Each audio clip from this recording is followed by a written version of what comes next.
किया कि आगे आने वाले मनंतर में तुमको स्वर्ग का राजा बनाएंगे।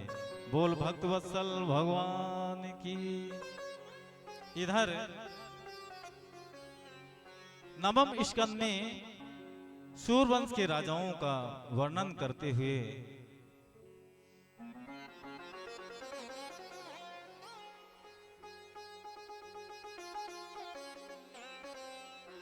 सुखदेव जी कहते हैं परीक्षित कि ब्रह्मा जी के पुत्र हुए मरीचि, मरीचि के पुत्र हुए विवस्वांसुर, यहां से चला सूर्यवंश।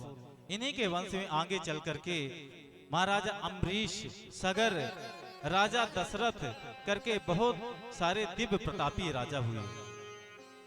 सुखदेव जी कहते हैं कि परिचित, मैं तुम्हें सूर्यवंश की वंशावली तो 100 वर्षों में भी पूर्ण नहीं कर सकता, इसलिए संक्षेप राजाओं की वंशावली को मैं तुम्हें श्रवण करवा रहा हूं। इस तरह से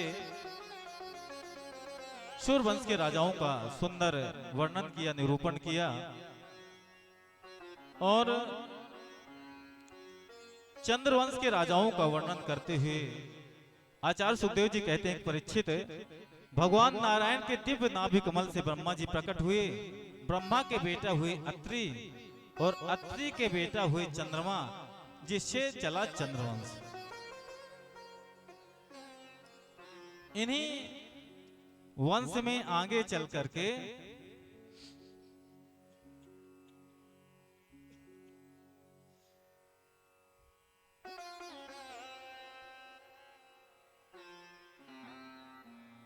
इन्हीं वंश में आगे चल करके एक राजा हुए जिनका नाम है वसुदेव।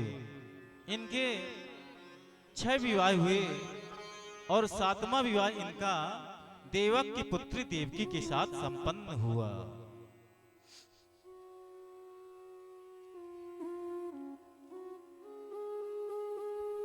इधर देवकी का विवाह जब वसुदेव जी के साथ संपन्न हो रहा था, उस समय देवकी का चचेरा भाई जो कंस था, उसने विचार किया कि लोग हमको आजकल बड़ा निष्ठुर, बड़ा पापी कहते हैं, तो क्यों ना देवकी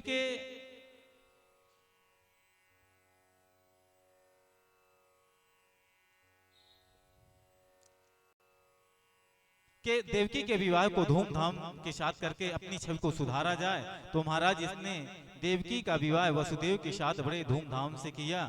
और जब बारात प्रस्थान करने लगी तो उसने रथ का जो चाबुक था अपने हाथ में ले लिया और विदा होने के लिए, देवकी को विदा करने के लिए निकल पड़ा। तो जो लोग कंस को बड़ा बुरा कहते थे, उन्होंने कहा कि बताओ, हम कंस को कितना बुरा भला सोचते थे, देखो कितना दयालु राजा है, कितना अच्छा राजा है। इधर कंस देवकी वसुदेव को विदा करने के लिए कुछ क्षण आगे बढ़ा था कि तत्क्षण आकाशवाणी हुई कि अरे कंस, तू जिस देवकी वसुदेव को लेकर के जा रहा ना, इसी देवकी के अष्टम गर्भ से तेरा काल पैदा होगा। सुनते ही महाराज कंस क्रोधित हो गया और निकाल करके तलवार देवकी के गले में रख दिया कि जिंदा नहीं छोड़ूंगा। महाराज वसुदेव ने कहा कि राजन कंस, आपका जो शत्रु है ना, वो इसका अष्टम गर्भ है। देवकी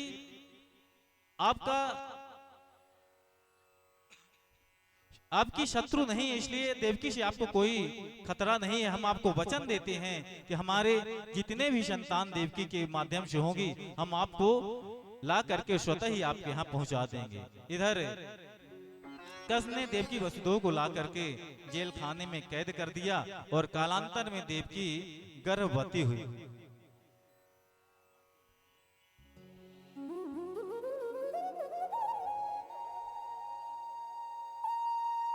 सर्वप्रथम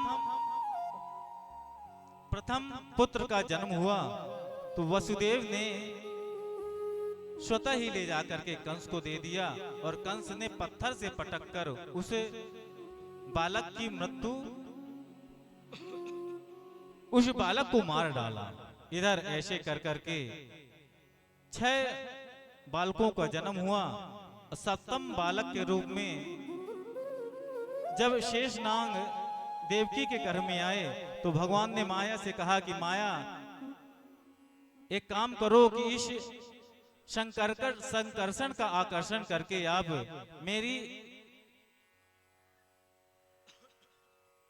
माँ जो रोहिणी गोकुल में रहती है उनके घर में आप प्रवेश कर जाकर के ले जाकर के स्थापित कर दो और तुम नंद बाबा की पुत्री बन करके प्रकट हो जाना।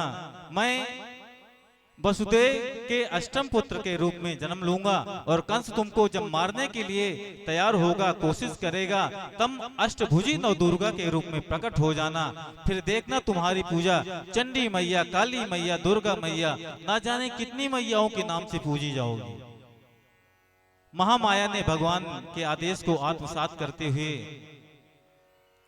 देवकी के 7वें गर्भ को रोहिणी के गर्भ में प्रतिस्थापित कर दिया और रोहिणी के गर्भ से साक्षात शेषनाग बलराम के रूप में अवतरित हो गए। बोल दाऊ भैया की। इधर अष्टम गर्भ के रूप में भगवान साक्षात नारायण देवकी के गर्भ में प्रविष्ट हुए। सारे देवताओं ने गर्भस्थ भगवान की सुंदर स्तुति करी कि सत्यव्रतम सत्य परम त्रिसत्यम सत्यस्य योनि निहिचम तत्सत्ये सत्यस्य सत्यमतम सत्यनेत्रम सत्यम्यात्मकं त्वं शरणं प्रपन्नः।